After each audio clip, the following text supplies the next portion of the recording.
Jackson, you start us off again when you're ready. Coach, post-game press conference, you had some intense and emotional comments there. How do you feel like the team has responded over the last 48 hours? A little early to tell, Jackson. Maybe the game. Maybe the game against Minnesota. Maybe the next match against Portland. Maybe we'll get that answer. Coming out of that game, those and in the locker room there, you mentioned about the rivalry. How do you go about looking ahead to June 3rd when they come here? How do you go about making sure that everybody does feel that it is a rivalry? Well, we're going to focus on Minnesota. We're going to focus on Open Cup. We're going to focus on the health of the team, the run of form, and when that day comes, we'll be ready. Brian, you emphasized in that post-game conference what he just said about the rivalry, didn't feel like they were playing it that way. But the design of the training during the week, there's still a narrative that it wasn't a bigger game than it really was. So where's the disconnect of where you thought maybe the team should have been, and how that preparation and not making it a big game?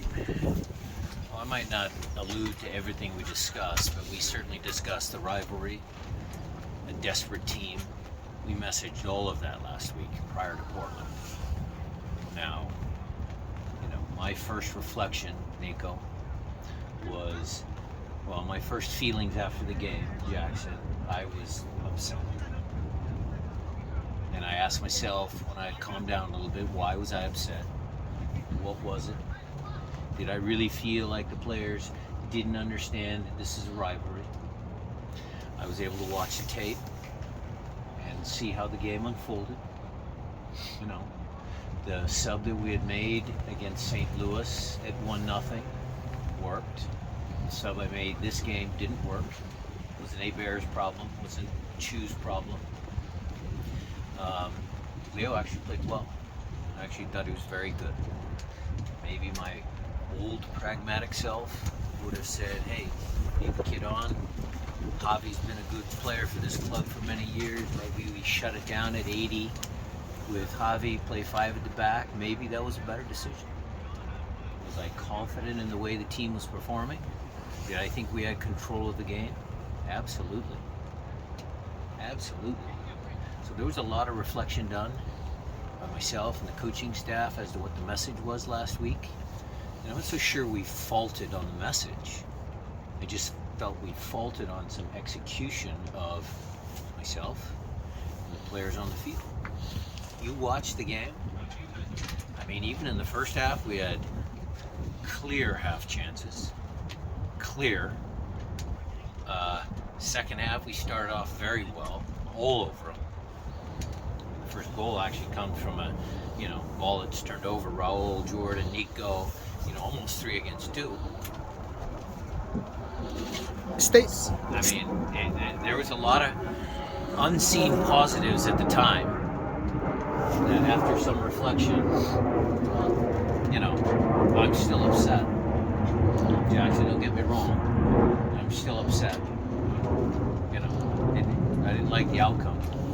Staying on that subject, is it harder to bring in that rivalry aspect when the success of the Sounders has been so profound that maybe for Portland is a bigger game because they haven't had that international domestic success? I don't buy that. I don't buy that, Nico. I think it's a big game for both clubs, regardless of where we are in the standings. The interesting thing about stats and standings that kind of calmed me down a little bit is if you look at this first 8 games of the year, or 5-2-1, it's almost quarter of the way through the year, right? And so if you multiply that times 4, 5-2-1, you'd have 20 wins, probably sitting on a pile of points. And so overall in the first 8 games, how would we grade our team? How would we grade the team? And I would say, pretty good. And so how do you balance what you feel and hear about losing a game to your arch rival in that fashion and understanding that you have a really good team? And that's kind of where we're at, where I'm at anyway, and that's the message I'm trying to give to the team. Be pissed off, but understand we're a good team. Alex sort of alluded to the idea that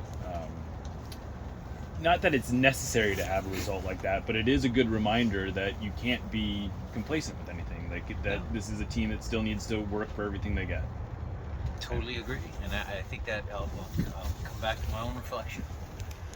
You know, the game was going such in our favor that I thought we could again bring Aver on, let's get another attacker on, let's try and go for a second goal. Whereas maybe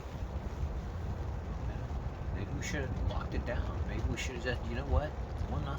Just see this one out. So I'll reflect on that when next time we're playing away from home, and I want to make that sub.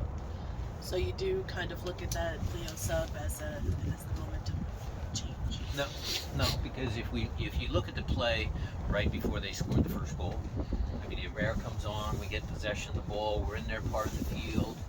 I don't think it was just Leo. I think Leo had a good game. I would say that, but I don't think it was a Bear sub that changed the game. What happened was the guy scored an unbelievable goal, gave them life. We go back down the field again, have some opportunities, half opportunities, or possession up there. We make one mistake. We've been very good this year, Jay, defensively, very good. That second goal wasn't very good. No, it wasn't very good.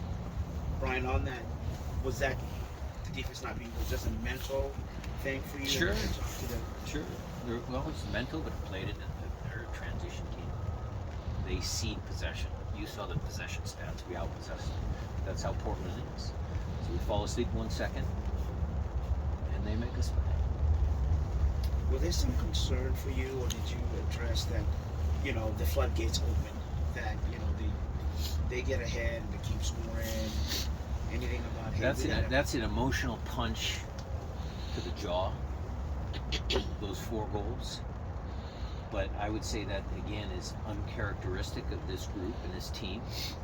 And at some point, I'm going to credit the Timbers. But, you know, they smacked us in the jaw, for sure. It seemed like there was a little bit extra running today. Was that anything in response to? We don't do punitive running anymore. That's the dinosaur days. Thank you for bringing me back to my roots. Thank you. Yeah. I might do it tomorrow. I might do it tomorrow. When was the last time that was a normal thing, punitive running? Like, I'm just curious. Back in 2006. Okay. Okay, it's not that far. Yeah. Can you talk a little bit though? I mean, Albert was back out there, and then just kind of injury report. Christian and Josh. were That's obviously TBD. We'll see how the week goes. He's got to pass all of. I'm not. out. Which one? Sorry. Christian's got to pass all of the concussion protocols. I'm not exactly sure where he's at today. He was on the field today, but he has to. No symptoms, then running, then heading. They test him with a couple of headers. We'll do that as the week progresses, and I'll let you know. Albert's in full, so he'll be back. Josh, he probably won't make the game against Minnesota, but he was again working out on the field, but probably not. So. And then Nubu's okay. Nubu's totally fine. On Christian, I'm trying to make sure I really understand like the timeline of all that.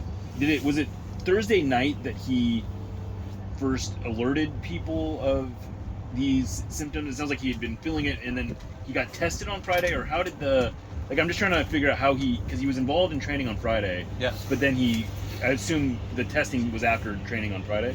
The testing was after on Friday. That's the facts that I know of. When exactly he told our medical staff, I believe he waited till after Friday as well. Oh, okay. As soon as we knew, again, it comes down to, we're taking this as a learning curve. We addressed it with the team. It's a learning curve. Look, you guys' health is way more important. And if you feel anything, and it's a good reminder, you don't have to get hit in the head to get a concussion. You can get hit in the shoulder, you get whiplash. I mean, there's different ways where you get concussions. And I just don't think Christian fully understood kind of how he felt. Uh-huh. And then as soon as he gave us the information, naturally shut him down. And what were the symptoms that he was You would have to ask Okay. Cornish. I don't want to misspeak because it's Sure. really a sensitive subject. I know that he reported some symptoms, and we shut him down. Going over the video, just want to get your take on what you thought of the duo and Obed, Jao and Obed duo in the middle of the field throughout the whole Good. game.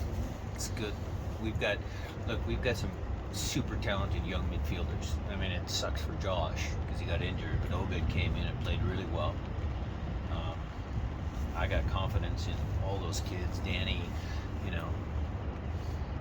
plays well. Sota's another one. I mean, we got a bunch of talented young center midfielders.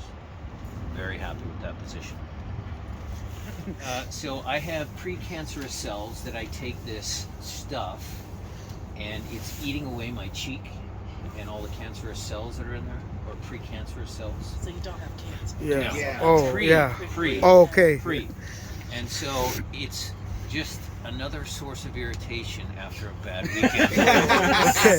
Yeah. Because it's burning my skin off. Yeah. Oh, sorry. But it's a prescribed burning.